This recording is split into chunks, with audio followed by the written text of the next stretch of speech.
Hello and welcome to the Dad and Sons podcast. I'm your starting host for this week, Liam.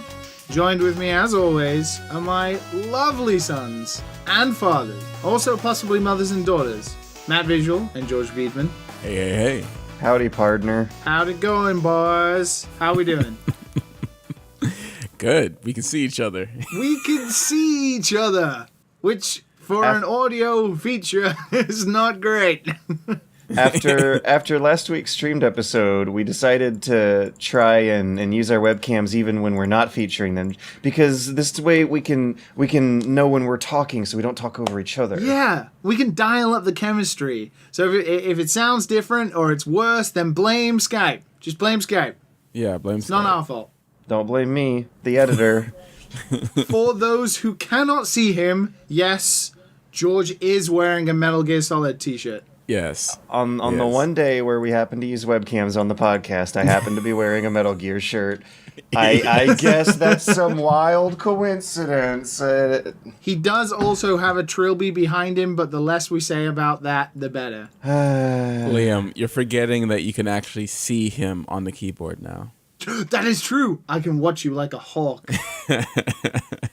Well, how can I segue us from topic to topic with smooth, elucidated language without being able to scroll around and press buttons on the outline? Is Liam frozen?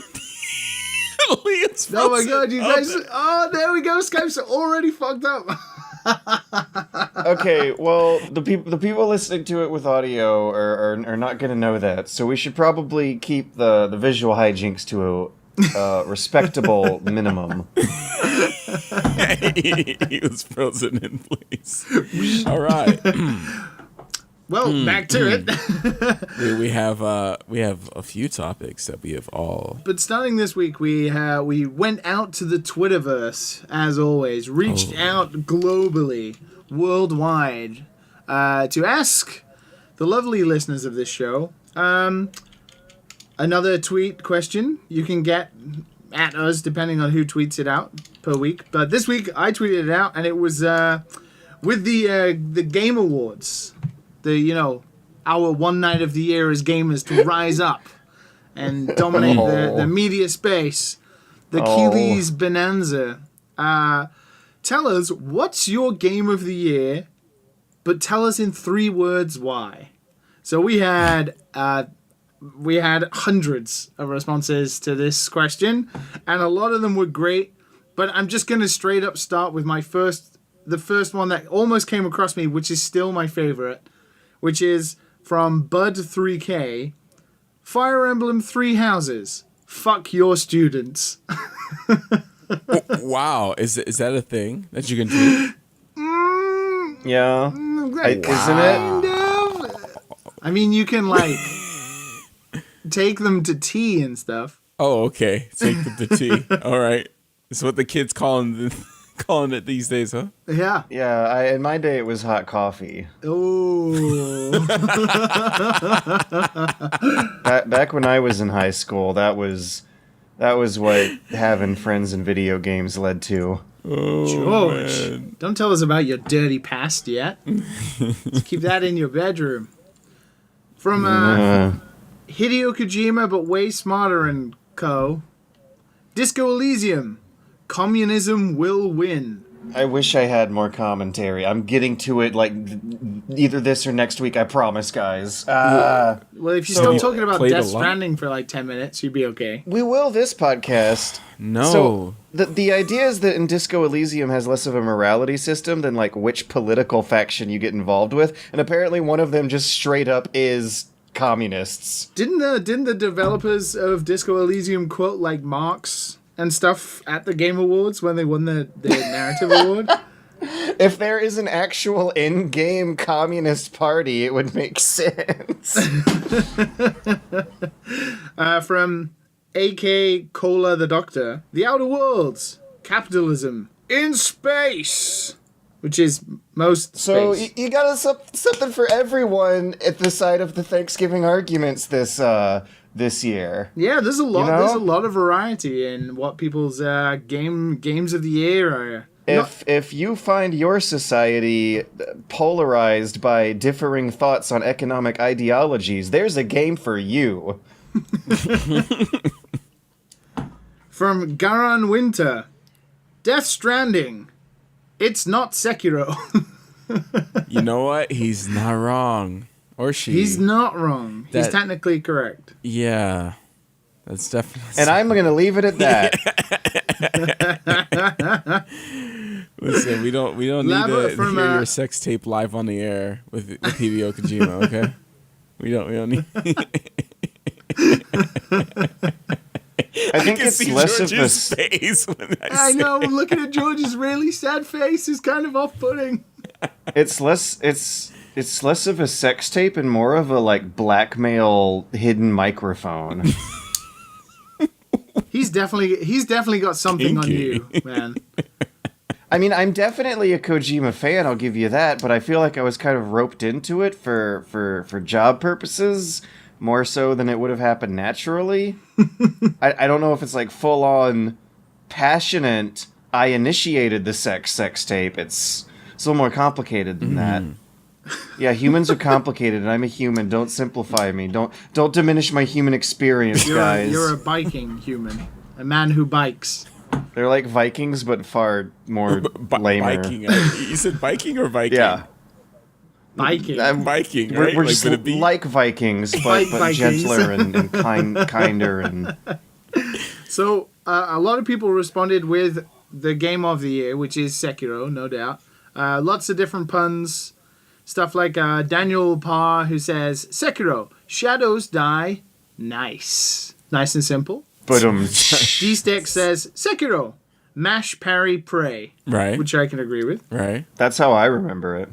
I Lots of remember praying. once you got past, after a while. Especially that last boss. Floracue says, Sekiro, Neo, but good. I remember people being okay with Neo. I remember playing the demo and thinking it looked nice. Oh, that's right. That game. I always wanted to try it. Huh. But you played Sekiro, so do you need to? Probably not. I don't need making a another second hard one, right? game in my life. I'm good. Sekiro is They make quenched that thirst. Yeah, they're making a second Neo, like Neo 2. I think it comes out early next year. So Isn't it already out? Neo 2? Really? I mean, it could be. Sekiro kind of shot all over their shtick, so I don't know. We got XP Cake, who says, Babber is you. Game is good. Did any of us play Babber is you? No, because I'm... There's so many games this year.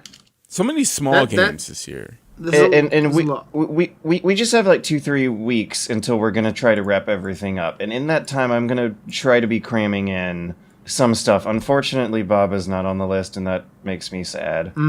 Yeah, I'll do some cramming as well, actually. I'm gonna be doing Disco Elysium for sure. George, I can see you clicking. I know, and I'm thinking about my list. Like, I still have that Outer Wilds code that we didn't actually give to anyone during the streaming episode. What was that for? It was for PC? Xbox One, which is why no one ended up getting it. God damn it. I want to play it. I do. I actually want to go back. That is like the one game I think I haven't played from this year that I definitely should. You should play it. It's good. Okay. See, and I hate mistypes. We need games. to cram. We need that week. Outer Wilds is appearing a lot in our Twitter feedback as well. This is good. Julesy says, Outer Wilds, existential nightmare fun. Yes. That sounds like my kind of fun. I was going to say that's going to give George nightmares, truly. Just even the words, existential nightmare fun. I have so much fun with my existential nightmares, though. That's my whole personality. There has been no game this year that has given me such anxiety as Outer Wilds, man. Like, just... You're just sitting there just like, oh no! This is happening! You just don't know what to expect. I need to play this on my lunch, don't I? It's so good. This. Chris Sanchez says, Sayonara Wild Hearts, rhythmic sword breakup. Yeah. I missed a lot of games this year. Is because the songs are they like breakup lyrics? It's kind of about hearts and breaking up and stuff. Oh, Sayonara Wild Hearts is appearing quite a few times. I feel like I need to go back and play that with a controller, because when I played it on iOS Touch, the controls were bad. They were not good. It was that. Yeah, it was kind of off-putting. So I feel like I need to go back and play that as well. That is actually on my crams list. By the time we do the Game Awards, I should have some time in that logged. I think it's pretty short, but we'll see. You says Devil May Cry 5. Bang, bang, bang. All right. All these policies are over my head. Tadano says Smash Ultimate. Is that from this year? Does that count? Very late 2018, wasn't it? It was in the Game Awards this year because it was after last year's show, but only barely. Oh, okay. Because I gave it my Game of the Year last year, didn't I? I thought I did. Well, they gave it the best fighting game of the year. It's a fighting game, Liam. Yeah, and it won the award. It's official now. Fighting game, I Liam. can't work under these conditions. The Federal Bureau of Genre Enforcement has prescribed it the fighting game tag. You can't argue now. Yeah, I'm sure Keeley, It's official. Keeley, the man who decides genre, the man who decides everything about video games, has spoken. Well, He's the only one who am left. I to question? Real talk. Can you imagine a discussion in the back rooms between Game Award judges over whether or not they should nominate Smash for that category? It seems redundant to me. Like it's a game where all you do is fight everyone. I would love to see the judges for the Game Awards. Like, can you imagine if it's somebody like David Cage and like Yu Suzuki, and they're like, Super Smash Brothers, fighting game or not? Supposedly it's video game journalists, which I bet would be even worse. From Ryan, Hero of Time, he says Kingdom Hearts 3, Sora, Donald, Goofy. Oh, that works. I can almost. I mean, I don't know about the game he feel the picked, disdain. but The flip side's Untitled Goose Game. Honk, honk, honk. nice. I actually played that this week. Yeah. Ooh. It was a small game. I could fit it in between, like, you know, hanging out with my sister. Like, it was a very short, easy game. This is what I thought it was, which it should be. And it was good. Yeah. I liked it. George, maybe you'll know more about this one. Love Knife says Hypnospace Outlaw. Stand with Goopa.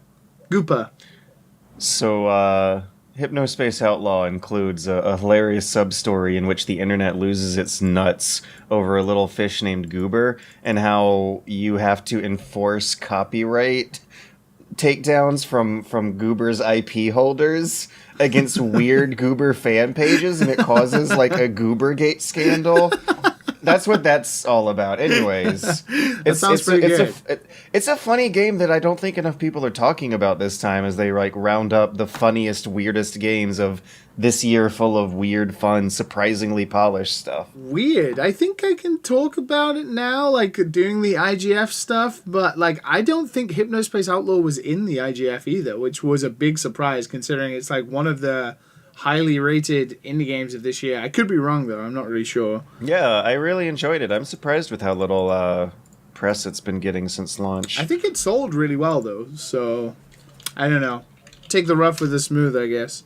I guess. And I guess we'll finish with Jose Enrique, which says Resident Evil 2, beaten 16 times. I feel like I'm surprised at how much Resident Evil 2 is standing out in people's like Game of the Year lists. Why? Just because it's a remake. I mean, it's amazing, right? We all three of us loved it. Yeah, I enjoyed it. Yeah. It's no doubt like one of the best looking games this year. Design wise, it's really good, but it's a remake, right? Has a remake ever come up as like one of the Game of the Years before? Yeah, I mean, it is a remake, so I would say it's relatively new. I just imagine like Resident Evil Shadow of the Colossus, wasn't that Was like that up getting for- some maybe? VGA nominees last year? I feel like it's weird because that Shadow of the Colossus remake like came and went. Like it just came along and people were like, it sticks. this It is sticks out in my mind because I made a pretty cool video. Wait, it was a remake? Was it like an enhanced one? No, it was a full... No, they made a Shadow of the Colossus remake. Wait, Yeah. what?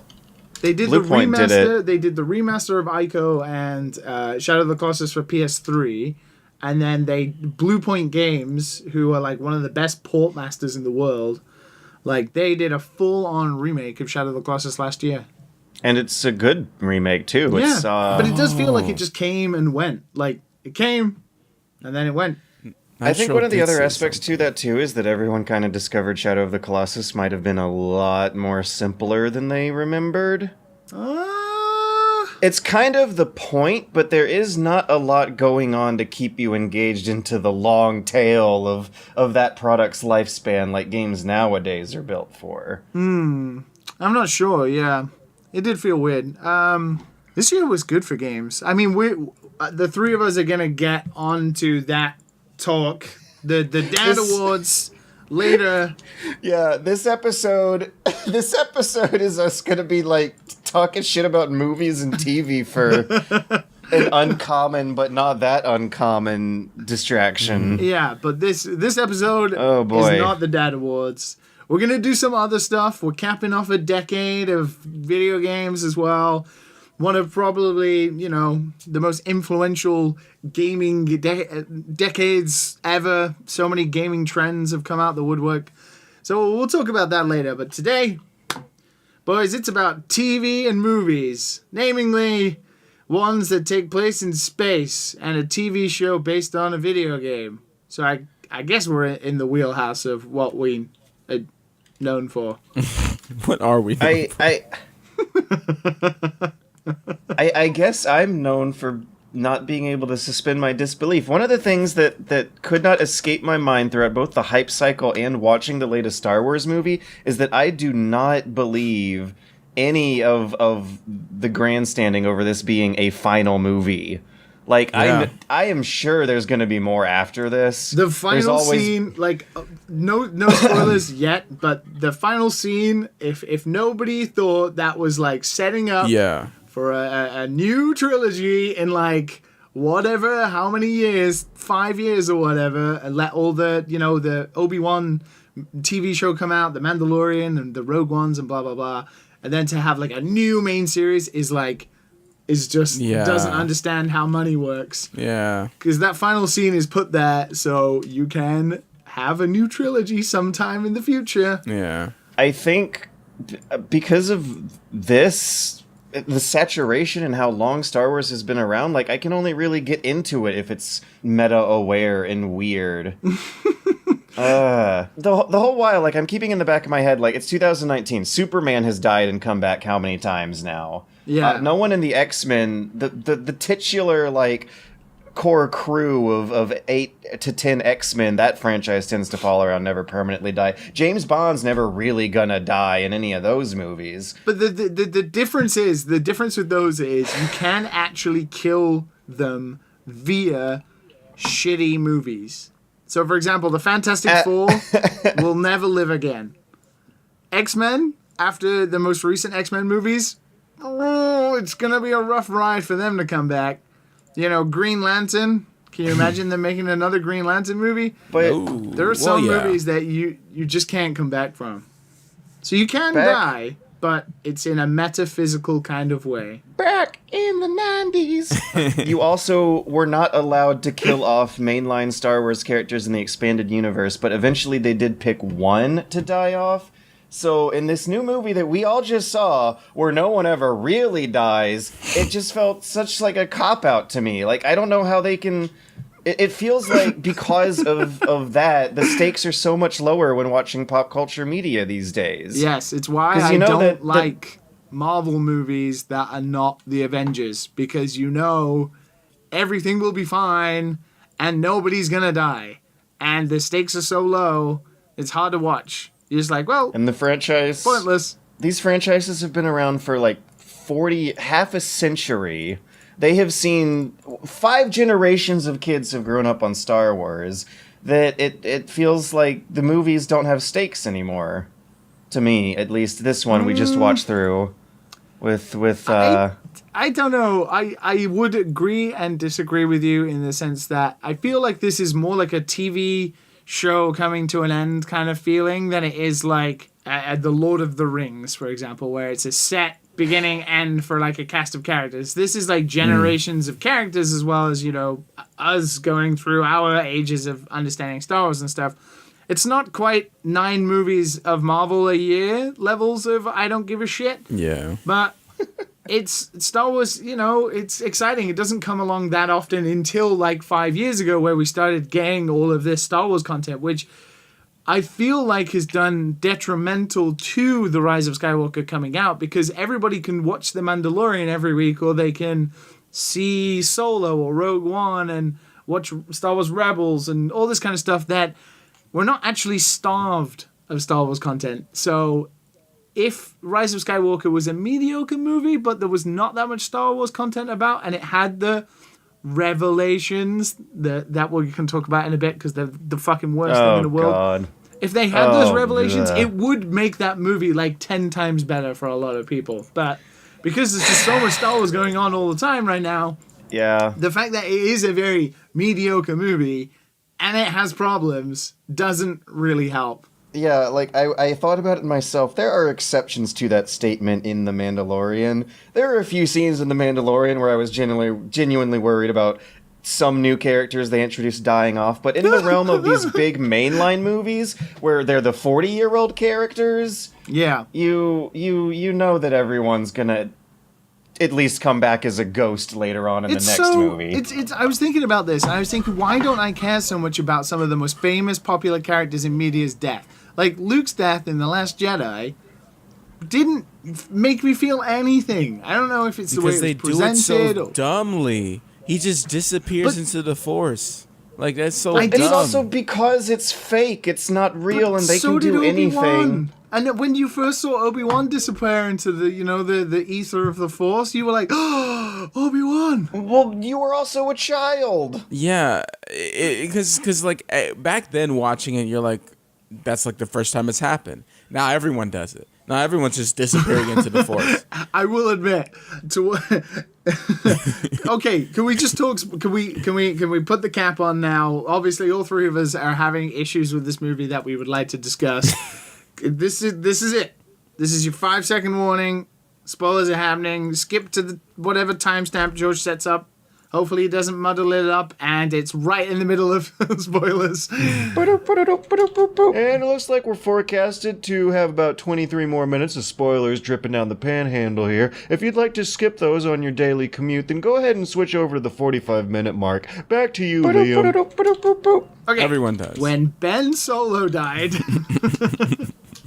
when Kylo Ren died for the 4,000th time, and he became part of the Force, was like the biggest cheapening of that idea. It happens with Leia as well, but for some reason her body stays there for a while. She dies, and then her body stays there for ages, and then at the same time as Ben, they both disappear into the Force. The rapture happened. How do you not consistency is like one of the problems with media and pop culture, is sometimes it's hard to do. It is exactly as George says, which is it's hard to suspend your disbelief if there's a lot of inconsistency. For 40 years. And the more and more stuff you make in your franchise, that just opens up more and more opportunities for inconsistencies and plot holes as the decades go on. We saw this happen with Metal Gear in 20 years, and everyone's like really surprised it's happening with Star Wars over the course of 40 years. You can have new things happen. The problem is, you can't make a movie that is all new things happening and never do any of the old. You can't have healing force powers that have never been used before, apart from Baby Yoda in The Mandalorian. Like, you can't do that. This one also has a lot of weirdly misplaced nostalgia. Like the new trilogy in general, a lot of very weirdly used nostalgia for the OT. Like, the last 3 shots of this movie are something that characters should know or care nothing about, that just comes out of nowhere really, really fast. We're past the spoiler point. So remember when it shows the shot of her walking in front of the 2 suns, like in A New Hope, when Luke walks in front of the 2... Yeah. Like, how does she know about Luke's old house on Tatooine? Why does she bury Leia's lightsaber there? Leia never lived there. Why? Why would Leia want to have her lightsaber buried there? The Force. It's because of us. It's because the audience. That shot 40 years ago where Luke walks in front of the two suns was an iconic, amazing shot in cinema history. It sets up a new trilogy 10 years from now. Force-sensitive users who find those lightsabers in the dirt sets up a new trilogy. Also, she has to say it. She has to say Rey Skywalker because she can't finish the movie by being Rey Palpatine. Oh. I was hoping she said Palpatine. I was really hoping. So who are you? Because apparently... Ray Palpatine. Do you know what? I found out in the last 10 minutes that I'm really proud of my ancestry of being an evil Sith Lord. now I'm going to go and conquer the galaxy. Apparently now your parents and your midichlorians matter, when in the last movie they didn't. All right, since we're talking about Ben dying, like every time someone dies and goes into the Force, like it's just like this hard cut scene. Like it just cuts to whatever's happened next. Like no one cares, right? So when Rey did it, it's so annoying. So Rey, when some Romeo and Juliet thing happened with Rey and Ben, he dies or goes into the Force, and she's like, "Okay, time to go," and then she just gets into a plane and then flies off like nothing. To Tatooine to bury lightsabers that shouldn't be buried on Tatooine. Yeah, there was a whole, celebration she goes back to at the like they always do, and then where you get to see the Ewoks party. Yeah, that was kind of nice. The one thing I will say about this trilogy that for all of its problems, I actually think the Rey and Ren arcs, because they're very intertwined, they're both children of some of the most legendary characters in the universe, right? They are like the descendants of that. So it's really hard to create these new characters and then follow them through to the end. I do think even though so much junk is crowbarred in this last movie to basically rewrite The Last Jedi, the Palpatine thing is literally just a line in the text scroll at the start of the movie, which is so egregiously bad filmmaking anyway. Bad. It's so bad. Nowhere. Kylo Ren is all of a sudden searching for him. Like, it's so bad. How did he hear his voice? Like, what is happening? He was never even what the is happening right villain. now? I saw it. I was like, no. And it's not bad. I actually really like, in my head, when I try and convince myself about this movie, I really like the idea that Rey is Palpatine's granddaughter. Yeah. Let alone the questions of, who the fuck was Palpatine fucking having Netflix and chill with that he ended up having a daughter or a son who then had a granddaughter? Like, this is that, before. The Sith Lord of the universe is somehow just boning some chicks and making some prodigy out there. Hey, Sith Lords have needs too. It seems like it. They're not as celibate as the Jedi, it seems. But,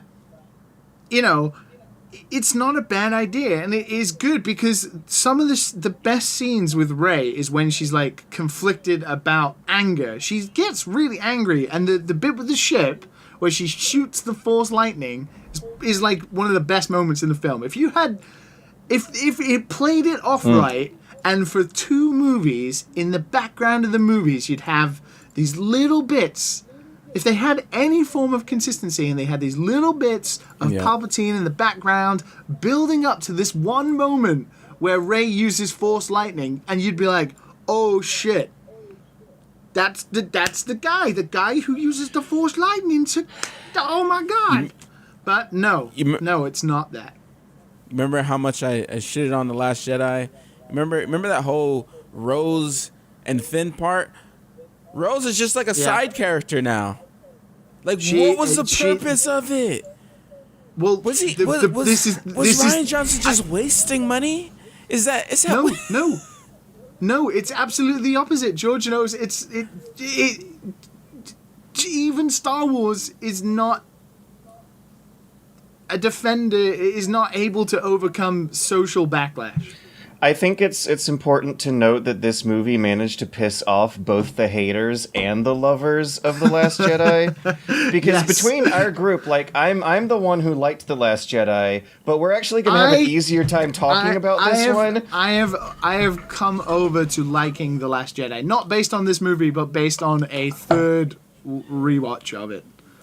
I'm wondering how fast that happens nowadays compared to the 80s when the Empire was like slapping around everyone's favorite heroes. Back then the franchise was younger, there was less attachment to it, but there also wasn't internet communities of people who were going to post really, really long, easily accessible essays about why a franchise doing something self-critical is bad, apparently. Like, it's the biggest problem is that it's just such a waste of the ability to create something interesting instead of panicking and like leaning on nostalgia.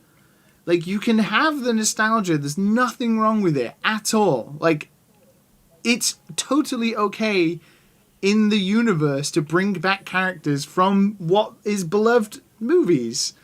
The problem is you can't just Deus Ex Machina drop them out of nowhere to fill the glaring plot holes that the inconsistency of writing one movie and then having someone completely change it to then trying to rewrite history and basically just skip episode 8. There's so many more interesting ways they could have gone with it. Like, the First Order just crops up out of nowhere, and in the original trilogy, like, we have this grand political tragedy of how a republic devolves into fascists. In this movie, we find out that the fleets are literally manifested by ghosts out of nothing.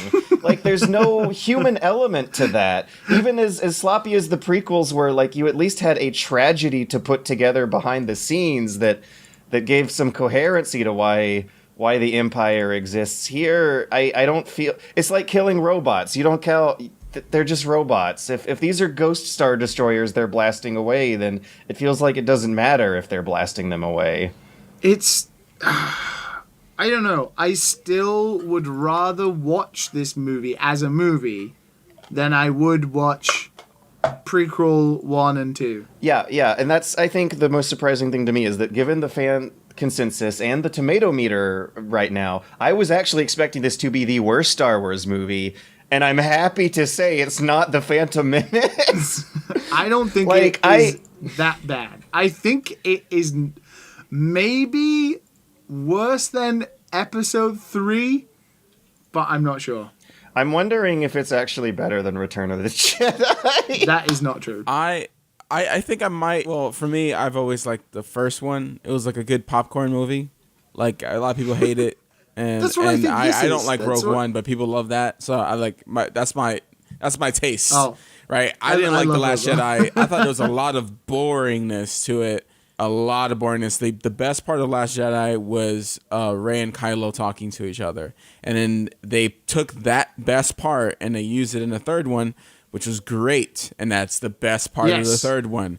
Nothing else matters but the light and dark side. Only the Jedi stuff matters in the Star Wars trilogy now. Like, that's it. Seeing them mess around. It's like JJ. Yeah. I said this on Twitter. It's like JJ played a bunch of the Star Wars games, like Force Unleashed and all that. Force Unleashed especially. Like, they're just doing anything. They're jumping through the air. They're grabbing transports. Like, that's nuts. Like, at the end, he light shoots speed skipping. What is light speed skipping? Yeah. And there's like, Palpatine does that, like, electricity thing at the end where he's like basically a god. He's like, a god. I don't. And Rey just goes, I don't like, understand how. It just like just bounces it back. I don't know how the First Order. Like, the First Order must be like the best, most efficient technological unit, because the second movie is entirely based around a standoff in space where they can't jump to light speed because they'll track them.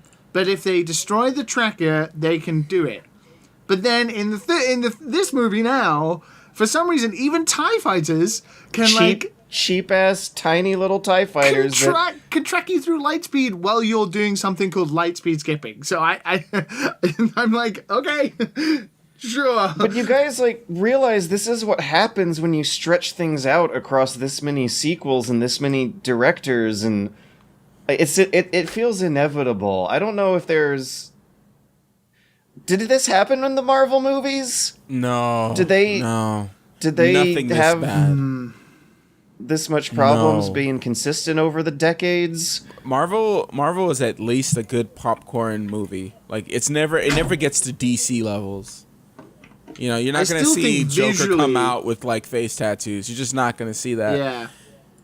Visually, I still think this movie is worth watching in the cinema. Like the sound, if you watch it in IMAX, the sound and like the latter half of the movie, I can't deny that it's visually really fucking stunning. All those ships, Exegol, like the throne with all the Sith chanting Jewel of Fates. I'm like, I want to dislike this movie, but what's on screen right now is like kind of like giving me the chills. And like when when Sidious like fucking his face melting and all that kind of stuff, you're like, yeah, fuck yeah. But then the movie ends, and you have to think about it. Like that sci-fi, like he's attached to this machine and he's like floating. Yeah, Yeah, he's that like was a weird stuff. I was like, oh ghost. yeah, that's cool. Do it. Do it, strike me down. Strike me down. Do Become think- the Empress. I think All the this... Sith will embody me. I think the biggest problem is that whether or not you liked the previous movie, whatever assumption you're making from that point on, J.J. Abrams plays things too safe. Yeah. I think, Did he? as Matt said, like, I It's like agree with jumping Matt around. that... Jedi has never done that in a movie. Like they're just going nuts. I wish there was more fight with Dark Rey, but yeah, I love Yeah, that just came out of nowhere and went. Like, so I many wanted stuff in the second fight half. because that looked cool. Like she just appeared. And then it Dude, had a like, lightsaber it that folded. And I'm like, Folded where's the like a rest claws of that? Use that. It's like Oh. all the new Jedi, the new Sith have like these weird lightsabers, and I wanted to see more of that. Yeah. It sucks. Once Yeah, again, but that's- Knights of Ren as well. Like, they're in the film, but they get like 5 minutes, and then they get fucked up by Kylo Ren anyway. Yeah, Yeah. those scenes where, you know, Rey is just like Rey and Ren are kind of like transferring things through That's cool. through the Force, like that's weird, and I like that. It's I just wish there weird. was more of it, and it was just kind of like because like in the second one you find out that the kids are Force sensitive, and then nothing was said about it in the third one. Like there's so many loose ends. Finn, I got something to tell you, Rey, and then he goes inside of the quicksand. You remember that? And Yeah. Do you know what J.J. Abrams said that is? I read the article about It's bullshit. Force sensitive. Wait, what? No, I didn't. Okay, so we're all dying, and you know this girl that you've been like you really care about. You're like, oh wait a minute, Rey, before we die, before we suffocate, I'm Force sensitive. Come on, man, that's why they cut it, because it's such bullshit. It's so stupid. Yeah, I think so. Yeah, I think so. If he said that, I would have been. I'm Force sensitive. I'm Force sensitive. It's not that I love you. Ugh. See, I thought there was going to be a little love triangle. I thought Poe liked Finn, and Finn liked Rey. That happens in the first half of the movie, and I feel like the first half of the movie has a lot more interesting hijinks than the second half, which just kind of goes down a checklist of stuff the kids are going to want to see happening. Yeah, but that's the problem, is the first half of this movie, Rise of Skywalker, no matter what you think of it, is utterly pointless. It all accumulates in Ren crushing the Sith holocron thingy anyway. It's absolutely pointless, but it's entertaining. See, this is like... I feel like the most disappointing thing about the new trilogy, I did like The Last Jedi, but both The Force Awakens and The Last Jedi and this one mirror the beats of the OT uncomfortably close. And Return of the Jedi has an extremely long adventure in Jabba's palace, but the hijinks are interesting. And then Return of the Jedi goes down a checklist of toys to sell to the kids, heroes coming over evil, some things going wrong, but the plan's still more or less going the way they originally planned it in an earlier briefing scene. Luke gets tempted by the dark side, gets real mad, brings the enemy back to the good side. Then you find out that Palpatine's the real bad guy, and they zap each other, and the Ewoks have a party. The Ewoks have a party in both movies. Yeah. Yeah. I don't know. I mean, the Rey and Ren arc through the 3 movies, I think, is still actually pretty good. I like where both characters end up from where they started, and I feel like they go through a thing. And, like, the one thing that's kind of cool about this movie is that Ben's redemption doesn't feel out of nowhere. It took, like, 2 movies prior of him doing and pulling and tugging back and forth between... It's a better Kylo Ren movie than it is a Rey movie. I feel like the Yeah. kiss, the smooch came out of nowhere, though. That came out of nowhere. I knew it was... Come on, you knew it was going to happen. I was so in my coming. chair like this. Yeah, it was definitely coming. I was like... And my friend was like, what's happening? I was like, they're going to kiss, and then he's going to die. That's I mean, what the happens. sexual tension... The purposeful sexual tension between the two of them was palpable for the whole of The Last Jedi. Come on, man. Yeah. Yeah, he was no shirt I didn't on, see it. with his wide chest. Oh, man, he does look good, let me say. But hey, Adam Driver can shaft me. I didn't know there was sexual tension between them until this one. Really? I completely missed it. It flew right over my head. George missed it. Of course, George missed it. In The Last Jedi, he's like, touch my hand, and she's like, I want to. But I want to touch Ben's hand. Yeah, but I'm Ben's like, hand. Ben. I'm a socially awkward, nerdy white guy who can't tell when people are flirting with me anyway. So, so how would I be able to tell it from this subtle ass mind control body language? Oh, I'm so sorry that they never just flat out say I'm attracted to you. How are you supposed to know otherwise? George has been on like He's so many literally dates like a when the girl genocidal just maniac. like the girl doesn't like kiss you. That means she's not into you. You're just like, oh, all right, I guess you had a good time. All right, bye. No, especially these days. Especially that's what that means in 2019. You know what? You're not wrong. You're not wrong. Yes, audience, you may think you just heard a 74-year-old man, but I can confirm, looking at the webcam, he's still only in his 30s. 30s? Multiple 30s? Okay, never mind. Let's not talk about that. What else? You guys want to keep talking about Rise of Skywalker or move on to Mandalorian? No, I think we're good. So, I think we're good. Right? we enjoyed it, right? I mean, I would not see it again. I was entertained through the first half. Through the second half, it was more like I was smirking and giggling and shrugging at the screen. But I guess, like, the thing is, there's tons to gripe about. It's still not going to be as bad for us as the prequels are. Nope. But what's really weird happening in the world right now, though, is that the younger kids who grew up on the prequels are now defending the prequels and trashing the sequels. Oh my gosh. So does that mean that 10, 15 years from now, are there going to be a generation of kids who are going to grow up unreasonably defensive of the sequels? And yes.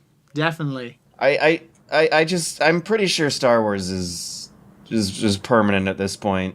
I would still say that this trilogy, compared to the prequels, considering what history has done to Star Wars, has been kind of a success. But it makes me like want to shake my heads around and be like, what the fuck do you people even want? They did what everyone was complaining about so much in the sequels. They got rid of all that green screen. They made the actors run around and emote and have action and had like back to simple, non-political, mythical plots. And that still wasn't enough for some of these fans. I wish, the only thing I wish is then when Rey reached that Sith place is that Jar Jar Binks came out as the Sith. If George Lucas was writing it, that's what actually would happen, but all these kids think George Lucas is the genius and Disney are the dummies. Nobody quite understands just how dumb George Lucas was while making the prequels. It's like he cut his own balls off and ate them. Did he season them? Like, are we talking about raw? I mean, with like sprinkled Jar Jar. Is that where blue milk comes from?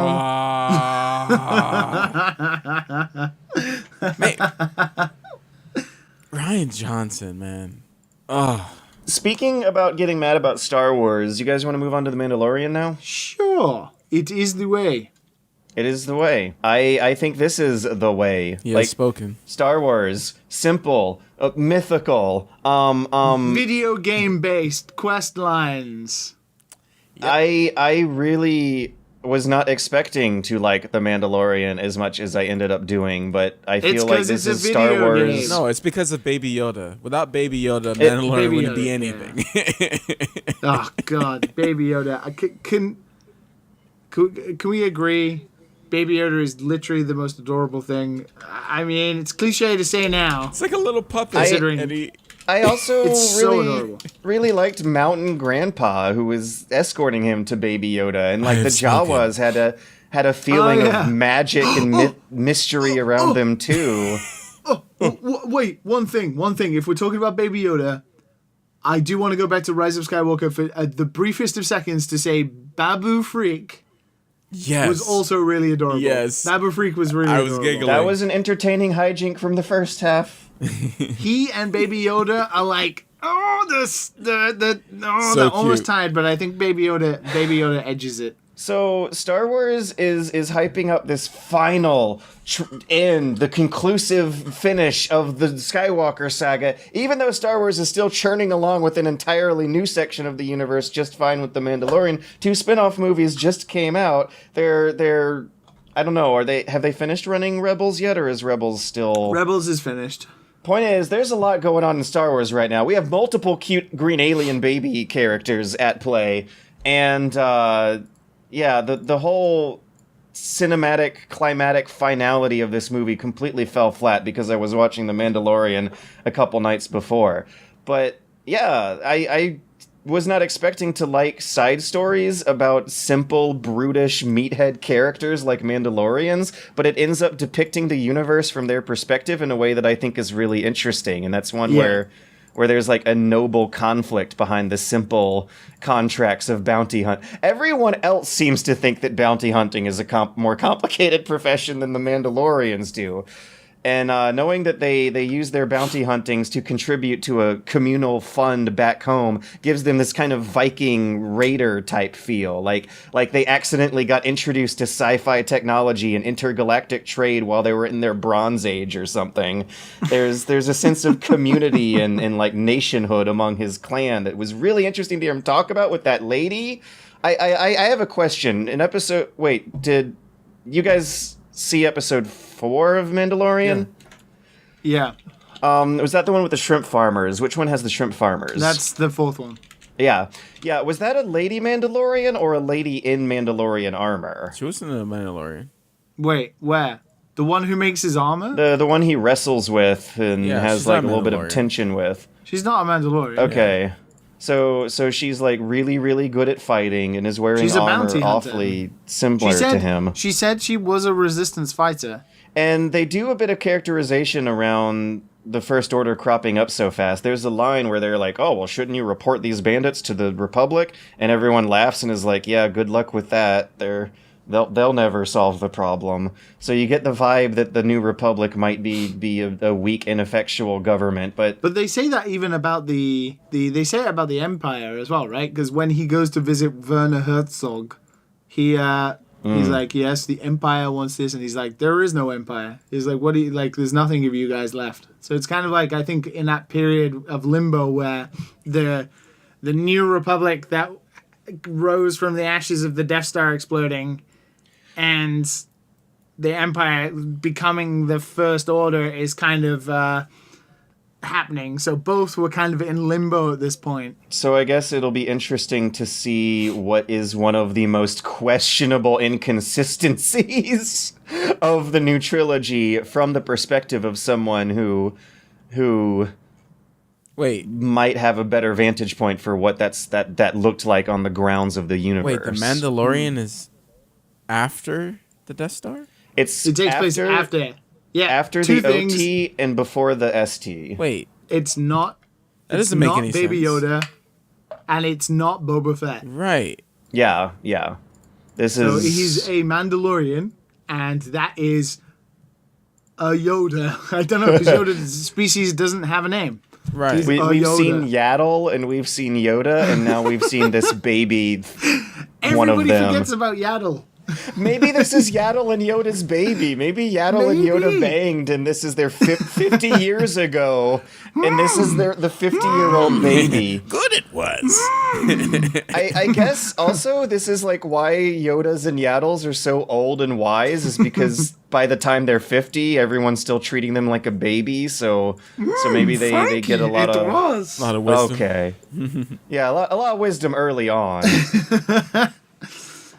Yeah, it takes place before the sequels, but in the it's 5 years after the Luke blows up the Death Star or something. The Battle of Yavin, I think it's 5 years after that. It's also an interesting dynamic that the wreckage from the original Star Wars sustains these people for decades. Yeah, like all the junkers and scrapyards and stuff are based on just massive crashed Star Destroyers and such. Like Rey grew up scavenging out of an old Star Destroyer crash site. And so I didn't like The Mandalorian after the first 2 episodes, I want to say. I had to get used to the very slow burn of it. I didn't like the Jawa episode. It's very what? It's made for kids, I feel. Like the first it's scene. Star Wars. I was like, it might be a little adult. Then it's just made for kids. Congratulations, you discovered Star. Yeah, it's made for kids. What's hard about growing old as a Star Wars fan? Yeah. I don't know if I agree with that necessarily, but I understand what you mean in terms of it doesn't take too many risks. But like I saw episode 4 with the shrimp farmers is when I really started to like it because I got on board with the whole video game quest systems of the TV show. It doesn't have an arc. It has Mandalorian protecting Baby Yoda, and that is its story. But that story never progresses. So then you just have to enjoy the Stargate SG-1 style episode. Well, I want to find out why the Empire wants to experiment on a Baby Yoda. Why would they not want to experiment on a Baby Yoda? Yoda just died. They know who Yoda is. That's a question that's going to keep me going. I want to know what teenage Yoda looks like. Like what is it? What happens when Yoda learns how to curse and stuff? He's also 50 years old, which is excellent. That is so good. I love that line with Werner Herzog's like, the target is 50 years old. I can't tell you more. And then you find it. It's just a tiny little baby. I also want to know more about that lady with the shrimp farmers. I do have my suspicion she might be a lady Mandalorian because her and him know the same fighting moves. But the people who are Mandalorians are religion. They're not a race of people. Yeah. Huh. So they could be anybody under the masks. Yeah. Like in the 6th episode, they say something about him being like a Twi'lek or something, like under his mask or something like that. They're like, oh, I bet he's like da-da-da-da-da. So anybody can be a Mandalorian. It's just the religion, right? Yeah. So any like bipedal humanoid looking alien qualifies? Probably not even so long that. as Probably it anybody. fits that armor. Yeah, I think so. As long as you can get a T visor over your head. Have you seen the 6th episode? No, I stopped at 4. Oh, Matt, have you seen the 6th episode? That's my favorite episode. That episode rocks. Let me see. What was that one? The one that has Bill Burr in it. Oh, yeah. And it has Richard Owade from the IT crowd as a droid. The IT crowd. That episode's my favorite. I didn't like the pacing of it. Like it's just like when they were trapped on there, and the people were supposed to be coming Don't for spoil them, it for George. and then they were just running around fighting each other, and it's just like, wait, I thought like the enemy was coming, but apparently not. Apparently they can wait until the end of the episode to give the tracker to the guy for like. Like it's just weird stuff like that. Just kind of weirded me out with the Mandalorian. I still enjoy it. I'm still watch it because of Baby Yoda, but like some of the stuff is just really like a little off. And of course, episode 3, the girl that should be Wonder Woman and not Gal, whatever her name is. Swole girl, man. And that's a girl who trains, man. That's what I'm talking about. Wait, are you talking about who I think is the Mandalorian the girl you're lady? talking about who fights? Yes. Yeah, I like Oh, her. is that She's the cool. fourth or third episode? It's for Mandalorian ship teams up farmers. with an ex-soldier to protect a village from raiders. Okay, so I have Is that questions. the third episode or the fourth? It's the fourth. It's the fourth. Oh, and right, and I okay, have yeah. questions about the incredible poverty those people are living in. How is there a community in the Star Wars universe of humans who have contact with the intergalactic community but don't have electricity and plastic and running water or like permanent buildings? How do people in parts of America live in poverty yet are part of America? George is used to his privilege over here. How did Luke grow up on Tatooine and had to scavenge and also live on a moisture farm? This is actually my basis of comparison. In the first movie, we're given an establishment that the people who are living on the edges of the Empire in the backwoods have electronics and droids. They can buy robots and No, but we're they have- assuming we're assuming the Mandalorian is like the outer rim, right? It's like off the Empire's grid. Like there are areas. This is the one thing I don't think Star Wars explains very well in terms of its canon. But for the most part, what the Empire and the Republic control is actually kind of not that big a part of space, like the inhabited worlds. And like the further you go out of the outer rim and stuff, the less you see of the Empire and the Republic. So the more like the Mandalorian's trying to escape, the more he's going out towards where Exegol is, which is where Sidious is in Rise of Skywalker.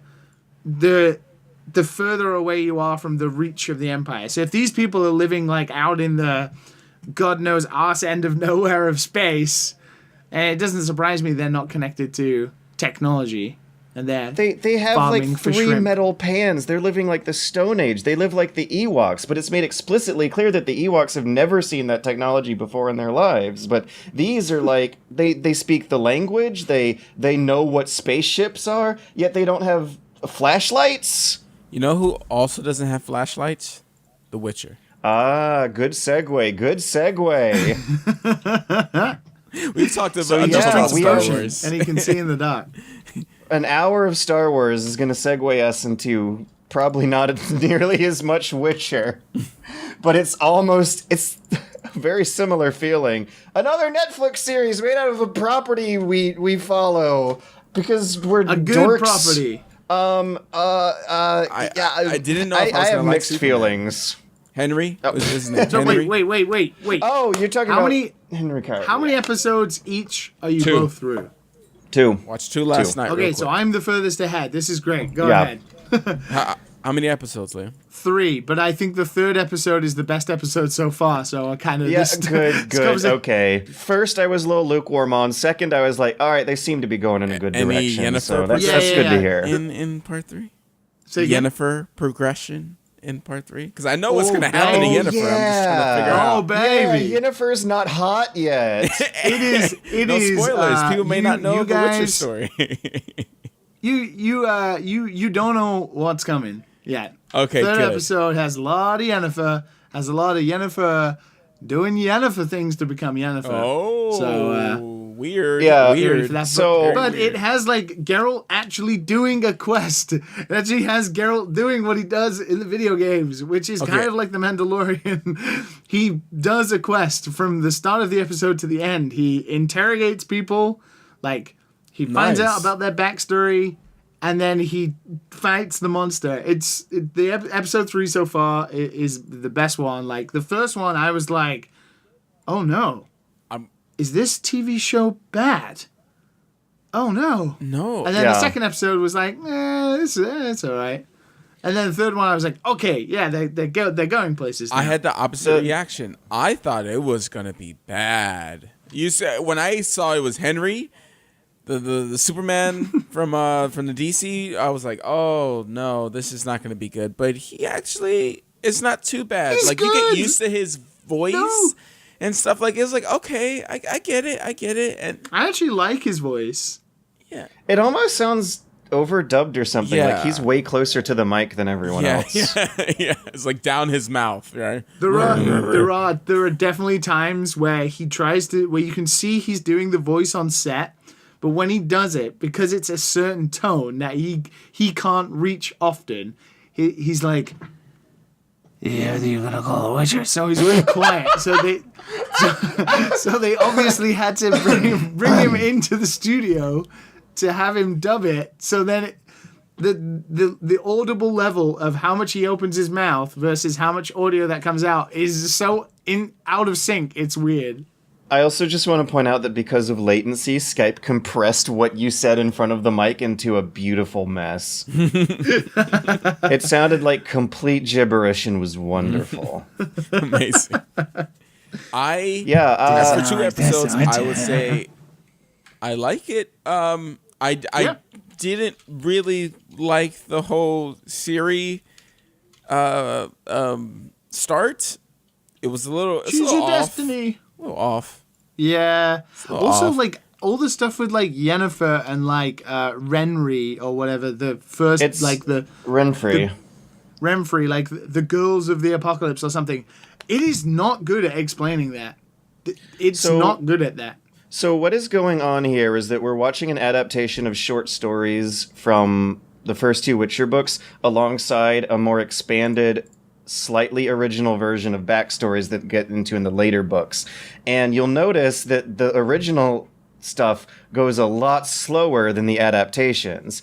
I was like thrilled at seeing Geralt prance through those fields in episode 2 with Dandelion strumming behind him. It looked exactly like what I was picturing from the books. But the other stories that it cuts to from besides that are not that related to it.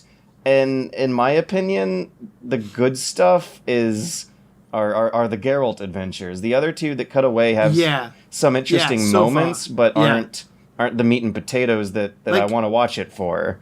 Like the second and the third episode focus a lot on Yennefer, less on Ciri, which is kind of good because it's not been great so far. But the Yennefer stuff, and it's still like all over the place. Like, what are they talking about? They don't explain it very well. They're just like, this thing is happening. What is the thing? And they use... You know when you watch something that has so much prose in it, and the problem with The Witcher is everybody talks in fantasy prose to like an almost anal degree, where they're just naming jargon. The towns and the places, and you're like, I don't know what that is yet. You haven't been there. And it wasn't until like where I remember I was watching an adaptation of the video game, which is when after the first episode, it takes place in Blaviken. Yeah, throughout the whole video game, Geralt is known as the Butcher of Blaviken. And you're like, oh, when did that happen? And then you get to see it in the TV show, and then, Dandelion calls him the Butcher of Blaviken, and you're like, oh yeah, just like the video game. And there's just a lot of they don't piece together very well. I had kind of wished that they had started off on a lighthearted story, because the Butcher of Blaviken is the one that establishes the Witcher as like navigating 2 sides of incredibly edgy factions. When I think of the Witcher, I think of him getting plastered with his friends, especially his girlfriends, and having like good, funny, wholehearted conversations. Like the twist is that he's not emotionally deprived. He's just kind of shy and ostracized, and I wish there was more humor and warmth, but I see that there's some of it coming out slowly. I just kind of wish it was happening faster. I like Henry's portrayal of Geralt so far, and I think like the set designs and everything, they're not... The one thing I'm a bit annoyed about is it's just not as like... The music is not the same. Yeah. It doesn't have the same weight, but also like it's not very colorful. It's really drab fantasy. But if you play The Witcher 3 or The Witcher 2, it's so bright and lush. Like when he goes to Temeria in the 3rd episode for like a brief day or whatever. And Temeria is like this sunny, wonderful, bright town and everything, and the fields and everything, but everywhere's gray. Everywhere. Yeah. In fact, it's completely covered in snow the whole time, and I'm kind of a bit annoyed that it doesn't take some cues from the video games to create this really lush, beautiful world. It just has typical drab fantasy castles and stuff. I think the production values is the weakest link in the chain. A lot of scenes look very ABC's daytime special. When they're like these shots are like very like just like, oh, we're showing him walking on a horse across here. Like it's while the outdoor stuff. Dialogue. It's just like the composting, the background, the perspective. Come on. The perspective on a lot of outdoor shots is wrong. Like you'll see grass that looks too close to the camera for how far the grass and the distance is from the camera. Weird shadow lighting not matching up. Like you can tell which scenes are full of the green screen and which ones aren't, and that's real distracting. There's like sometimes when the acting is really not good, and you're like, "Whew, is this the take you're gonna go with?" You read that back? Out of all of the takes you took, out of all the takes you took for this scene, you're gonna roll with that one. Yo, I'm a little disappointed though that of all the three medias we've talked about, though, none of them really seem to rise above and beyond. Like we're either entertained but with caveats, or annoyed but with some entertaining caveats, depending on whether or not we're talking about The Mandalorian, Star Wars, or Witcher. I just worry I feel like that I'm in the same place with both Mandalorian and The Witcher. I'm kind of like, I'm gonna continue watching them. I'm enjoying them, but they are not the next best excellent thing. Yeah, neither of them are excellent, and I'm happy it's not bad, but I worry that it's going to get forgotten if it's not pushing quality up to the next level, you know? And they need to be popular because the way they're setting it up is just, this is going to be a long series. It's not going to be one season. I'm hoping that the first season is just going to be more rough. Now that these three intersecting storylines are getting set up, when they all meet, it should be a good format for a weekly episode Geralt adventure, because that's how a lot of the books were structured. The Witcher and the side stories from the games. Oh, what if there's a Bloody Baron arc in this series? I will admit, episode 3 is kind of a combination of... I have not read the book, so it's a combination of what happens in the Bloody Baron a little bit, but with a different twist, with a different character kind of thing. But I felt like while I was watching it, there were little tidbits about the Bloody Baron quest in episode 3, but I could be wrong. See, I don't know how to approach this, guys. Are you thinking we're watching an adaptation of the books, or we're watching an adaptation of the hybrid that is The Witcher 3 and the books? Adaptation of an adaptation. I think it's the hybrid. And I also think it's funny that it's now that Andrzej Sapkowski is starting to strike a better deal for himself with the rights holders from the games. Now that it's pulling in Netflix money and has an already... Now that there's a non-video game version of The Witcher, he's suddenly way more interested in getting more royalties. Oh my god, man. It's funny because I did watch an interview with him and I think her name's Lauren Hirsch, like the creator of the Witcher TV show. And it's funny, you could see like his genuine enthusiasm for as much as that man could possibly ever give, which is not much, but... him like, yes, I'm looking forward to you creating my worlds and making my daughters become beautiful. And you think, man, this dude hated the games. Like, yep. TV different though. His daughters? Well, yeah. He was like saying something about my daughter, like it's like my daughter. The Witcher is like my daughter. Interesting. Okay. Why does it gotta have a gender? Yeah, that makes it a little weird. My daughters. Okay. What? Yeah, Yennefer and Trish. Okay. Why did he not pick son or just a non-ambiguous child? Yeah. Now. My child. Yeah. Yeah, my child. That makes more sense to me than my daughter. When you say my daughter, you like start wondering about whether or not you're gonna have to take her to prom. It was like comparing something and something, like maybe two different parts of his book, like my two daughters. You're making my choose which one is more beautiful. Oh boy. That's what he said. Just want to say that if I ever grow up and have multiple daughters, I will love them both equally.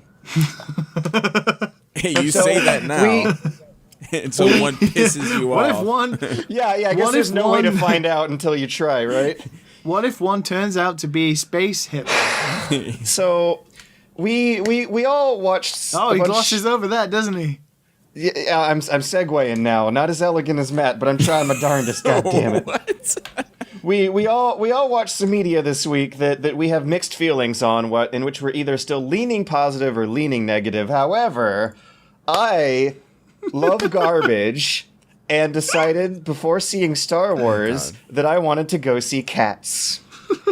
And I have never seen Cats before in my life. Reviews. I didn't not really know what I was in for. One of the what's it at, Matt? What's it at? 18%. Okay, so my whole life I had thought that Cats was an avant-garde, edgy, off-Broadway thing because of a commercial from the 90s that just had like a pitch black scene of someone in an ugly, sewage-covered, ratty-ass cat costume reaching his hand out to another ugly-ass hand that touches it. A narrator then says, "Cats. The magic, the mystery, the 7 Tony Award time winner is now playing in your area at Phipps Theater. Cats."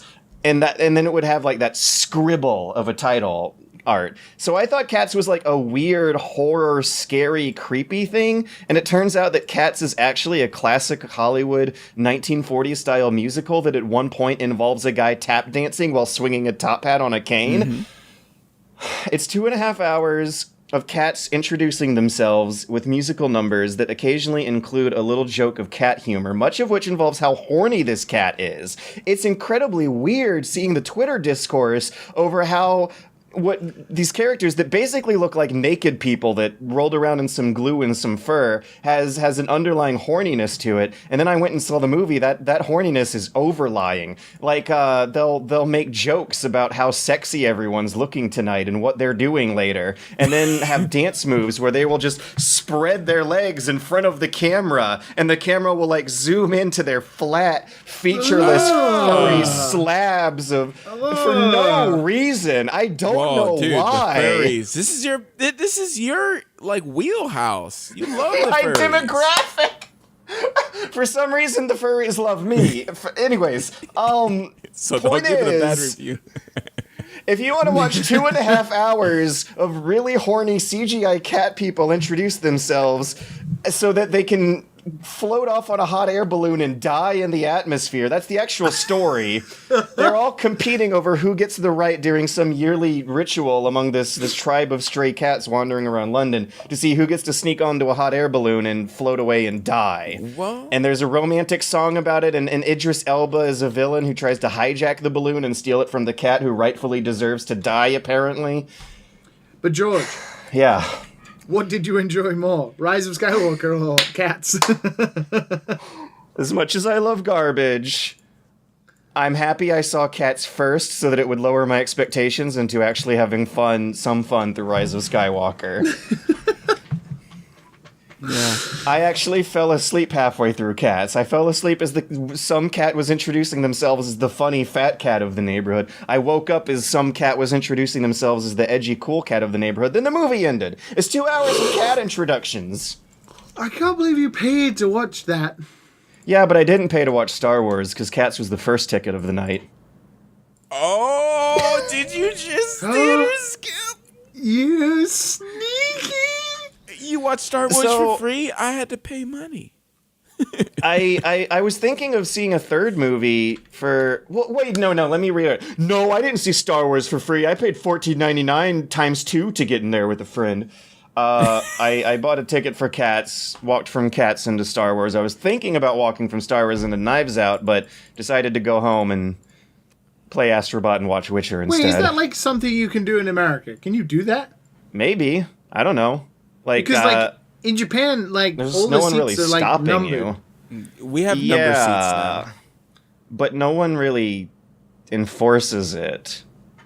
Well, the other people will enforce it. But if no one didn't In which come case to the you just theater, you got an empty couple rows spot. down. You know, just go ahead and take a seat. Was Rise of Skywalker not busy? There were like 30 empty seats. It was pretty busy, but it Wow. wasn't sold out. Damn. That's a lot of empty seats for a Star Wars movie. I mean, Well, they it- saw The it Last was- Jedi. Okay, it's not that serious anymore. It was the Maybe last... they all watched Cats beforehand, and they were like, "I can't do this today." It was among the final hours of opening weekend. I wasn't that shocked. It was busy, but not sold out, is what it was. I went to watch it at midnight on Thursday, the first showing in Japan, and it was the busiest I've ever seen a theater in my life. It was Damn. incredible. What is The Japanese... line for like cinema merchandise, which I didn't even know was a thing until I moved to Japan, was insane. Yeah. What is Japanese theater etiquette like? Because you just talked about how you can't walk from movie to movie over there. I mean, you're not supposed to here, but like I said, there's... It's great. I mean, your ticket is always numbered, and you sit there. Like, your ticket is always numbered, as far as I know. It's numbered and lettered. You can pre-book. Easy, And it's like turn up. expected that you actually will follow and kick anyone out who's in your seat before you. Yeah. You just be like, sumimasen. And they'll be like, Because yeah, that happened with Star Wars, Wow. but it's not Why am something I I'm not in used to. They Japan? didn't do the seat reservations until fairly like past couple of years. It's been What- a thing in Japan ever since I moved here. The first movie I saw in Japan was actually Force Awakens. That was the first movie I saw in Japan. So we've come full circle. Wow, man, it's So been years. at the movie theater, they don't have at the one I went to yesterday. They didn't have the movie names in front of the individual theaters. It was like Auditorium 9, Auditorium Yeah. 6, and I think that's to discourage people from walking movie to movie. But I was still able to look it up on my cell phone to see which auditorium to walk into. In Japan, do they do that, or do they have the movie names in front of the auditorium? They sometimes have the movie names. Yeah, it depends on how big the cinema is, right? But it tends to, your ticket says what screen to go to. Yeah, because this was the first time I saw them like try to hide what movie was inside which screen. So I think they're Man, cracking you down fucking on what old I'm... Metal Gear Solid this shit up. You're looking at information, staying behind, sneaking in. Fully stealth action. If I can save $16, I guess I'll do it. Steal $16. Yeah, you stole. You stole, man. Well, it's fine. The money's going to J.J. Abrams anyway. He doesn't need it. Sure don't. Listen, he thought Kojima was a genius still after Death Stranding, so... Death Stranding is so much better than you guys think it... I don't know how to... It was How to fine. be the It guy was on fine. this I'm just saying it podcast. wasn't genius. It wasn't genius. If I made Death Stranding, no one knows me as a video game developer. If I made Death Stranding, people would be like, "Oh my god, this is amazing! This is amazing! He's a genius!" No one would say that. No one would. No, I think there'd be a few. I would. I watched your video, George, about Death Stranding, and it was very heartfelt, and it was lovely, and you did an excellent job of researching into Kojima and everything, and it changed my opinion about how I approached Death Stranding as maybe like, oh, it's an enjoyable game for other people. never But then played. I played it for an hour after. I was like, oh, maybe I'll give this a second chance. It is just definitely not for me. Like, I can't. The mission structure is too repetitive and frustrating. I have life to live. Liam, you don't get it. You don't get it. Okay. And it's time for the break. Cats, the #1 family musical in America. Cats, the world's most thrilling theatrical event. Cats, the magic, the mystery, the memory will live forever. Cats, the 7-time Tony Award winner, the once-in-a-lifetime experience, the most exciting family musical. In a word, Cats at the Winter Garden Theater. Call Telecharge 212-239-6200. And we are back in the room. For more Star Wars talk. Less Jeff Keighley, more Star Wars. What did you guys... Wait, no, I was about to ask what did you guys think of the show, but that's something I've been asking for the past hour and a half, right? Well, I guess there's another show to talk about. It's the Jeff Keighley VGA show. It was as expected. I really don't know why everyone doesn't shit their pants over the GDC awards instead. Like, honestly, that feels like such a better use of Because they don't have time. Green Day. They don't have Green Day. They don't have Chiverches. More Green Day. They don't have the hot and fresh reveals for highly anticipated upcoming video games like Fast and the Furious Crossroads. Hey, Gears of War Tactics look pretty good. That did actually Apparently, look pretty decent. someone is bringing back Telltale's name and logo from the dead to make Wolf Among Us 2. Oh, okay. Interesting. But the biggest... God, just so much... I don't know if you guys actually tried to sit through it, but there were so many I watched all of commercials. And it was all worth it. Commercial... Sekiro won Game of the Year. Okay. Yeah, Liam's Jazz at Sekiro won Game of the Year. I don't think the winners shocked people that much. I mean, best fighting game. Yeah. Happy to see that one of my favorite fighting game series got the awarded for the best. Wait, Liam, do they have a best party game here? I'm sorry, let me see. No, they don't. It's almost like fighting games and party games can cross over. It's almost like shut your mouth. So it was full of commercials. Valve backed out of the Half-Life demo. A lot of these reveals seem very awkward. There's a whole chunk on esports awards to facilitate the esports market and the esports investors. Whereas when you go watch the GDC awards, you just get award after award after award, occasionally interrupted by a heartfelt, detailed speech of some obscure person from the industry. Like this year, they had hosted by game developers as well. They had a speech in the middle of the show about the guy who invented cartridges for the Fairchild system, like a completely unknown engineer just lost in the bowels of the industry, managed to get like 20 minutes of a spotlight. It was wonderful, but everyone shits their pants over these instead. I love the idea that to have a reputable video game award show, you must have Green Day. Like, imagine the Oscars were like, we're trying to reach the kids now, and we know video game streaming is popular. We're going to have, for mid-show entertainment of the Oscars, we're going to have Ninja play Fortnite for 10 minutes, live stream it, live from the Oscars. It's just so odd that you can't have just video game celebration. You have to have other garbage To fund it, and the downside to the GDC, I guess, is that funding comes from the industry, but the upside is that it ends up looking like it's well-informed and made by the industry. It's meant to be handing out roads anyways. Dude, Elon Musk was there, bro. Yeah, he was there. Yeah. Sat next to, like, Hideo... sat next to, the girl. The girl that everyone likes. Yeah. Nakamura-san. I remember when I was snarking through on Discord, I asked my question of if this is going to be a big press event like E3, and as the show went on, no. That question answered itself as a no. But this show had like a ton streaming numbers that E3 wishes it had, and it had console announcements. 45 million independent streams and. Crazy. 45 million people watched this. They announced the next generation of consoles in it, and it just seemed like everyone's already forgotten about it a week later. Anyways, those next-gen console announcements, I think, are the most interesting fodder for discussion in there, and I still don't really know how much there is to talk about it. For the Xbox Series X, which is an incredibly awkward name, they showed a trailer for Hellblade 2, which looks good.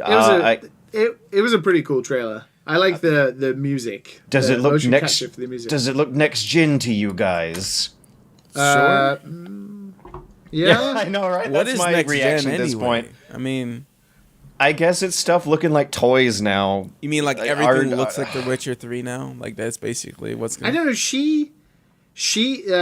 I feel like they purposely made it like straight on her face because there's a lot of like lip up and down movement and eye twitching and like one eye being open and the other not being open and like you can see her gums and everything. There's a lot of like, this is what face looks like in the next gen. Yeah. This is how teeth look like now. I creepy dug trailer. the fog effects around the torches, but yeah, it's going to be interesting with the diminishing returns. Like going from PS3 to PS4, the PS4 launch titles kind of looked on par with PS3 titles, but with more crammed on screen. Whereas it feels like there's actually a more qualitative difference with the two next-gen titles we've seen. We saw League of Legends Convergence and Godfall, which looked less intense than Hellblade 2, but still had a lot more reflections and shininess than you tend to see going on these days.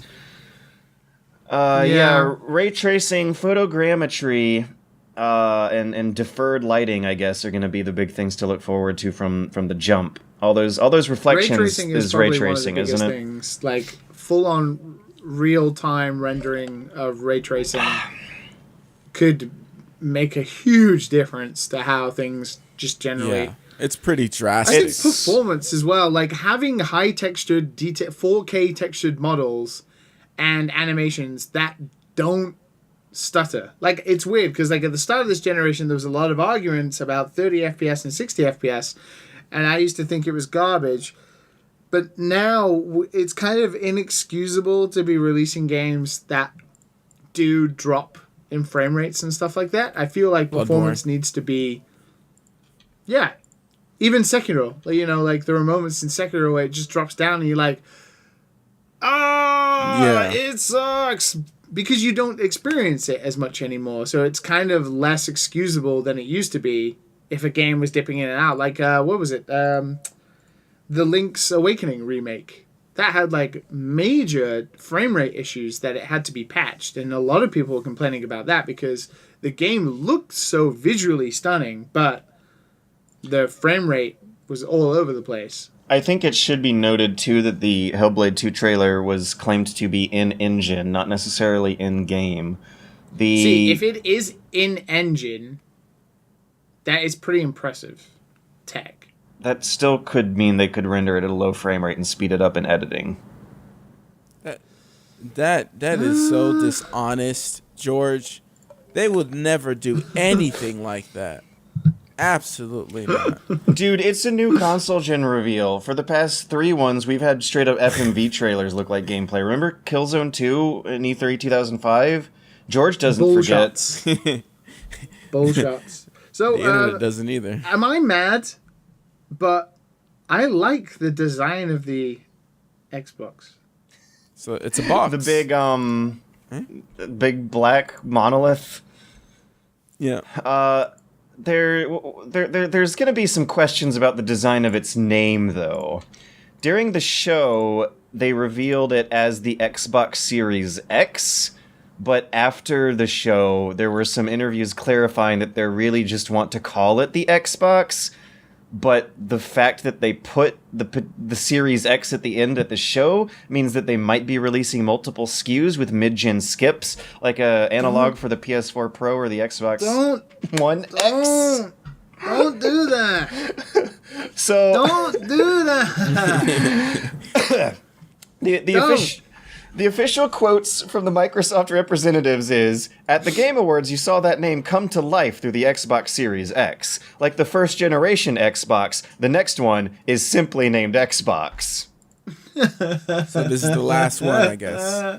Similar to what fans have seen with previous generations, the name Xbox Series X allows room for additional consoles in the future, which is implying that they're naming it just the Xbox to simplify confusion that already exists over whether or not you're buying an Xbox One, an Xbox One S, or an Xbox One X, or, I guess, saving your money for an Xbox Series X, which is actually just a plain old Xbox, but maybe not because they are planning on doing more console iterations in the future pretty soon. Which is actually also happening to the PlayStation 5. Doing stuff like that, having multiple SKUs of consoles, people don't realize is so detrimental to making a video game.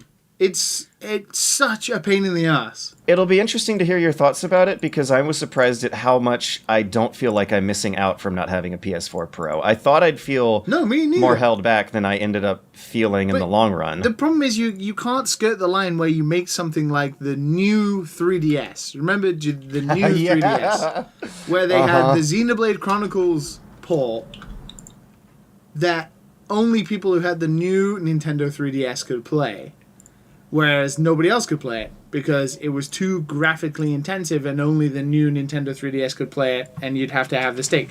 You skirt the realms of that being a possibility. Multiple SKUs is a pain in the ass anyway, but making it so there are different powers or they have different features and all that kind of stuff is like, you're making worse games because you're trying to fit around every box. Instead of just like focusing on making the game you want to make and focusing on what your specs are and what you can do. Instead of being like, well, here's our premium class video game that fits on the most powerful of things, and here's our medium version of our video game that's not so good because it can only run on the lower tier console. Just make a fucking console before you fucking like, we're going to make a PS5 Pro. Well, you haven't even released the PS5 yet. There is a quote by head of engineering, Masayasu Ito, seemingly suggesting that Sony is planning to release a PS5 Pro midway through the PS4 life cycle, or PS5 life cycle, which seems a little early to be announcing that stuff and or planning for it. Could get canned, but I guess that means expect the worst. So that is a quote that I found that exists that can be traced back to Masayasu's primary sources. However, I found it inside of an article that turned out to be another awful, terrible example of game journalism being hilariously bad. These speculations on what next-gen consoles are going to look like in the box and in the gameplay is going to get really, really crazy over the next year, because we're going to see mock-ups show up on the internet and people are going to fall for them and think that they're the real thing. Surprisingly, we already have good pictures of what the PS5 dev kit looks like, as if anyone really needs to care about that in the first place. But there's an International Business Times article, not to be confused with Business Insider, who had the previous interview. International Business Times is a news outlet that very often does publish and break legit news. They were founded fairly recently, within the past decade, online only, but have had their quality go up and down over the years. There was a scandal a few years back where they got caught hiring illegal immigrants and underpaying them to translate Chinese. And I'm wondering if a situation similar to that might be what's happening here. There's an article by an author named Nika Osorio, whose other publications I could not find anywhere, no resume, no LinkedIn about this person, and the article itself reads like like they either don't have a solid grasp on the English language or like it was machine generated by a bot. One of the incredibly weird claims in this article that you'd think human oversight would be able to spot is an assumption that a mock-up they saw of the PlayStation 5 was going to be the real thing when it was really a picture of a refrigerator.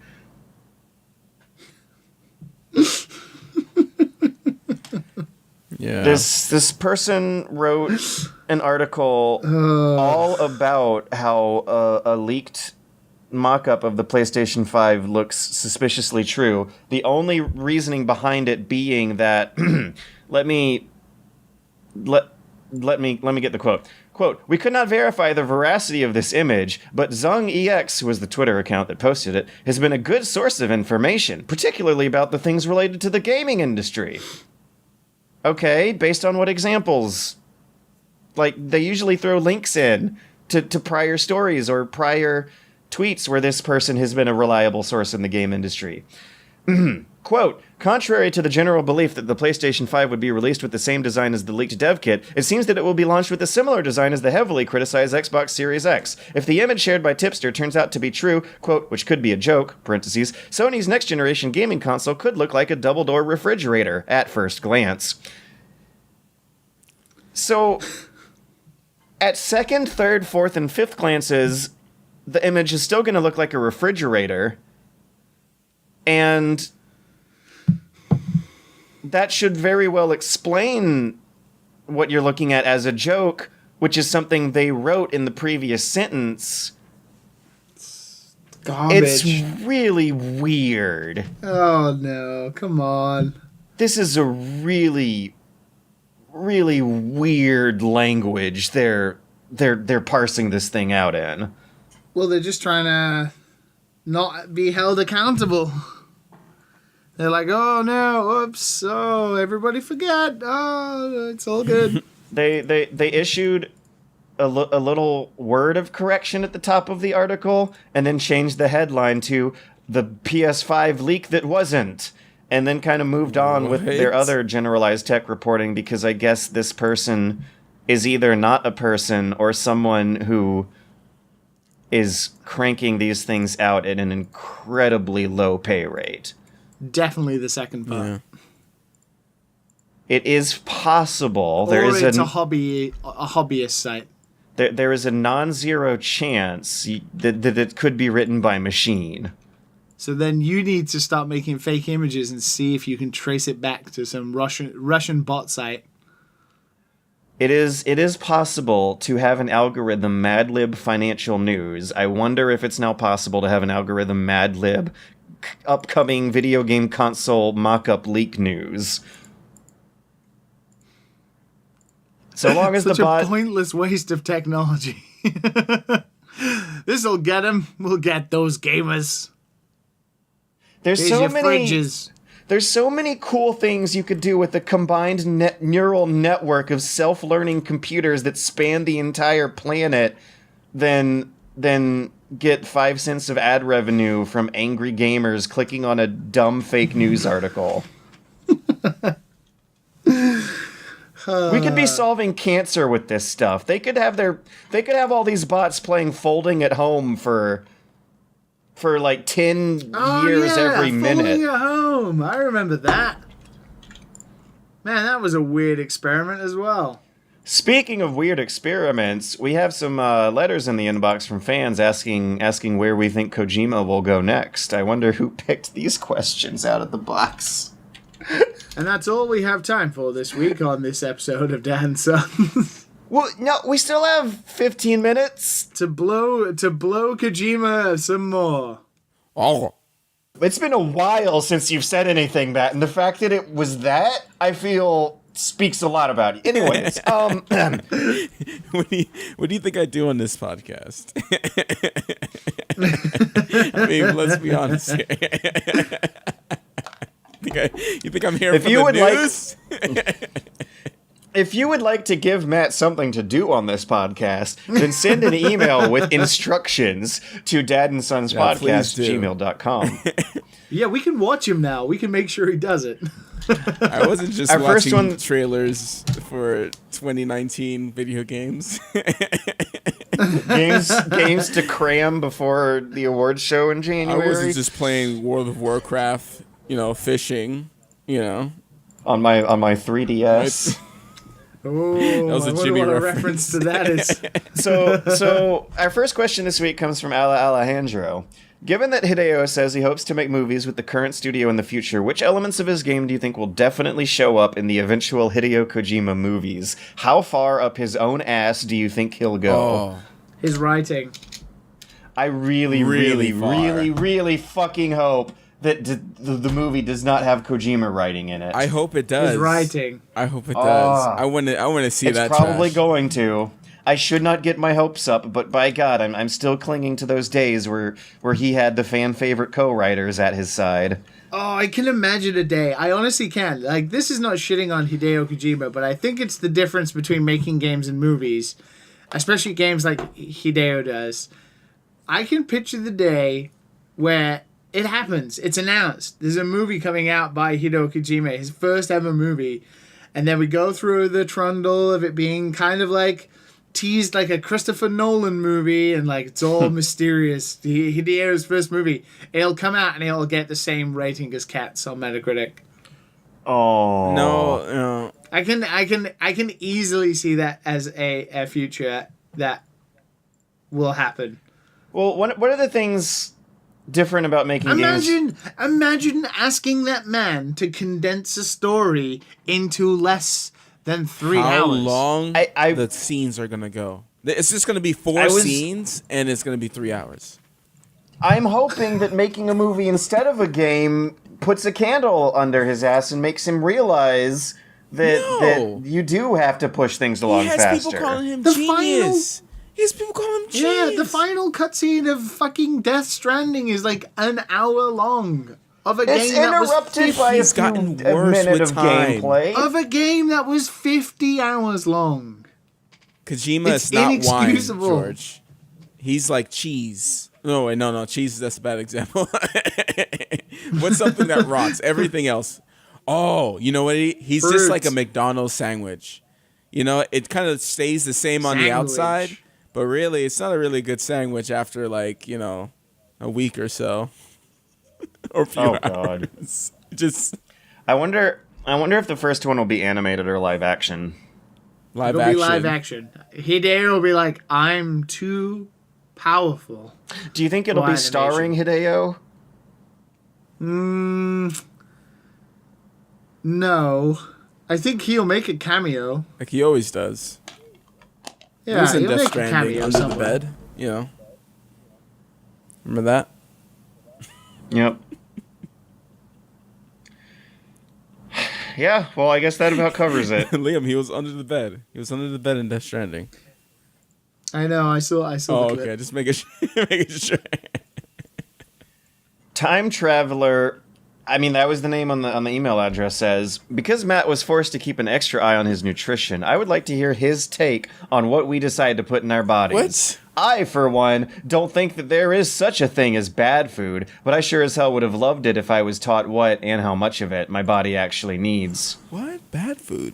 All food is good. All food? No, you will die eventually if you eat garbage every single day. Absolutely. You will die. Everybody's different. Everyone can handle certain things, I would say, differently. If I were to eat garbage, my body will just crash. Some people, like my little sister that came to visit me this holiday, can eat anything. But she's also young. But she can eat anything. Nothing happens to her. She doesn't get lower in energy. She doesn't get fat. She's nothing. I don't know what happened to my genes. But No, what that means is that she just poops way more than the rest of us. That's what's happening with people with high metabolism. Now you're gonna make me pay attention to that. Thank you, George. Yeah. Thank you. Well, I mean, appreciate all it. energy in the universe is conserved somehow. If more of it's going into her but not staying in her, it's going somewhere else.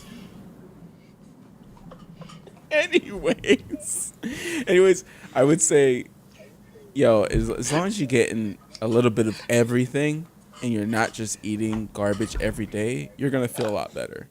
You know, have a little salad. You don't have to have salads all the time. Have a little salad a day, or have a little fruits and vegetables every day, and I bet you'll feel a little bit better. That's all I'm saying.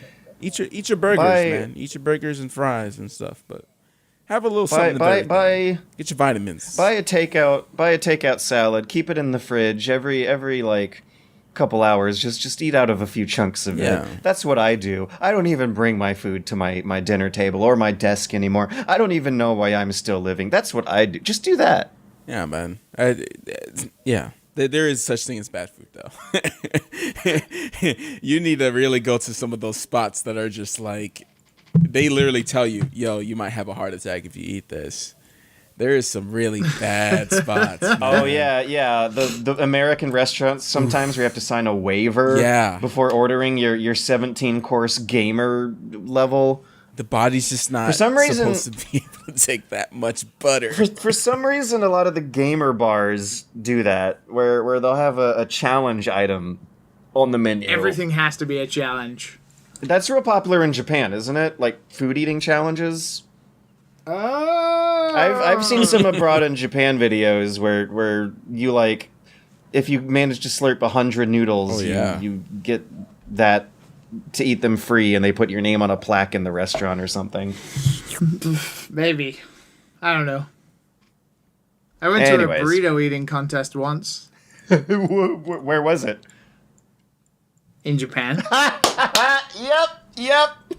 What is with that? What is with the Japanese competitive eating scene? Why is that a tiny. thing? It's like an oxymoron. How can such a small person fit such a giant meal? Yeah, no, their entire it's like YouTube modern channels. There's that there is a Japanese competitive eater who's a tiny, adorable, small girl.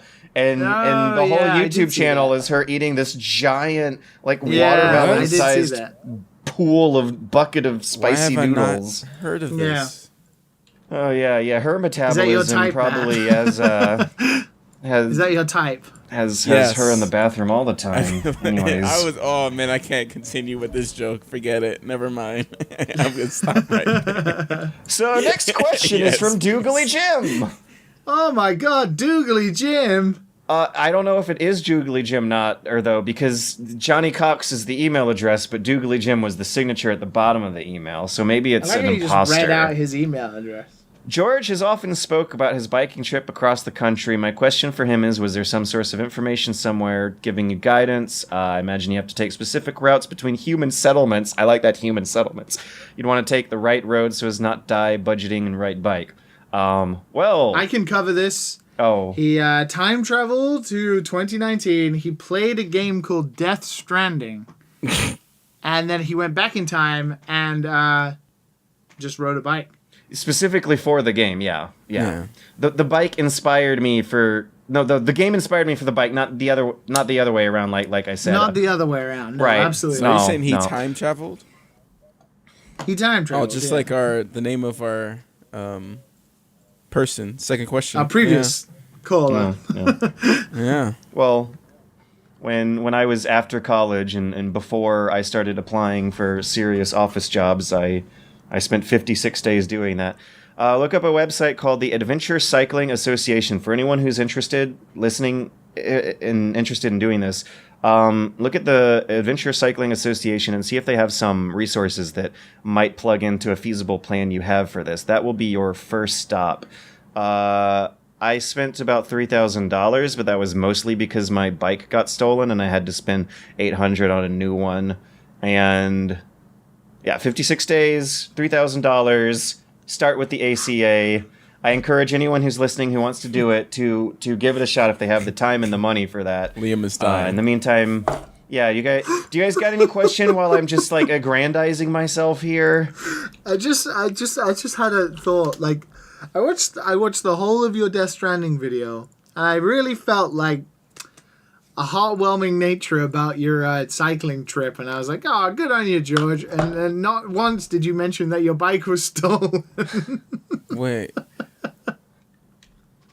Yeah, the one night on the whole trip where I did not lock it down to something was the night it got stolen. And it wasn't... moral of the fucking story. Right? I immediately learned my lesson.